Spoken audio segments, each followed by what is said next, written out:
मुख्यतः हमारे डिपार्टमेंट से संबंधित जो काफ़ी समय से हमारे इश्यूज रहे हैं, जिससे संबंधित हमारी हिमाचल कैबिनेट ने एक सब कमेटी बनाई थी, उसकी बैठक हुई, जिसमें मेरे साथ हमारे माननीय पंचायती राज विकास मंत्री, ग्रामीण विकास मंत्री अनिरुद्ध सिंह जी, हमारे लोक निर्माण मंत्री विक्रमादित्य सिंह जी, वो भी इस बैठक में शामिल हुए, सम्मिलित हुए, और साथ ही साथ जितने भी हमारे आला अधिकारी हैं, शिक्षा विभाग के सचिव शिक्षा, सभी ने वहाँ पर मैं समझता विचार विमर्श किया। और जो मुख्य था, जैसे मैंने पहले कहा, जो ये कमेटी का गठन हुआ था, जो हमारे एसएमसी के पेंडिंग इश्यूज़ है, उसके बारे में गहन चिंतन किया गया कि किस तरह से उनकी समस्या या उनकी मांगों को मैं समझता हूँ उसका समाधान निकाला जा सके। साथ ही साथ कंप्यूटर टीचर्स, इनका भी काफ़ी लंबे समय से हमारा मामला लंबित रहा है, और इन दोनों वर्गों से संबंधित जो इश्यूज़ थे, चाहे उसमें हम लीगली बात करें, क्योंकि बहुत सी बातें कोर्ट, हाई कोर्ट ही नहीं, सुप्रीम कोर्ट तक मामला उदाहरण के तौर पे आपका एसएमसी का गया है, और इन परिस्थितियों में किस तरह से समाधान निकाला जा सके, उस पर मैं समझता हूँ काफ़ी लंबे समय तक हमारा विचार विमर्श हुआ।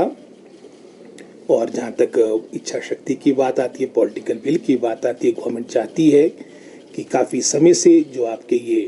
अनरिजॉल्व इश्यूज़ है, इसका समाधान निकाला जा सके। तो इससे संबंधित हमारी जो रिकमेंडेशंस होगी, जो हमारे सुझाव होंगे, सजेशंस होंगे, हम पुनः उसको कैबिनेट में प्रस्तुत करेंगे, और इसमें किस तरह से हम इस वर्ग को, चाहे एसएमसी टीचर्स की बात है, क्योंकि वर्षों से लगभग 2010 के उपरांत हमारे विशेषकर जो दुर्गम क्षेत्र ये अपनी सेवाएं दे रही है,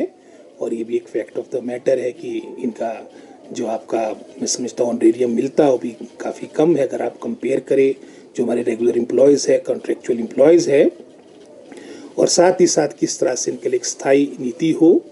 ये सारी बातें मैं समझता हूँ इस पर चर्चा होकर, चाहे वो कंप्यूटर टीचर्स की बात है, ये सारी बातें हम शीघ्र कैबिनेट में ले जाएंगे। उनके दावे आपने उपचुनाव के दौरान भी देख लिए, दावे बड़े बड़े करते हैं, उसके विपरीत चारों सीटें कांग्रेस ने जीती। फिर सरकार को रिपीट करने की बात थी, और उसमें भी हर तरह के साम दाम दंड भेद जो एक चुनाव धन बल और जनबल के बीच था, वहाँ पर भी कांग्रेस पार्टी को अच्छे बहुमत के साथ हिमाचल की जनता जनार्दन ने अपना आशीर्वाद दिया है, और हमें पूर्ण आशा है कि ये पार्लियामेंट के इलेक्शन में भी कांग्रेस पार्टी बहुत अच्छा प्रदर्शन करेगी। कांग्रेस पार्टी, मैं समझता हूँ पूरा हिमाचल प्रदेश तो वैसे ही देवभूमि है, और हिमाचल का मतदाता हर बात को देखते हुए, हमारे विशेषकर जो विकास के दृष्टिकोण से हिमाचल प्रदेश में जो उत्थान हुआ है, जो प्रगति हुई है,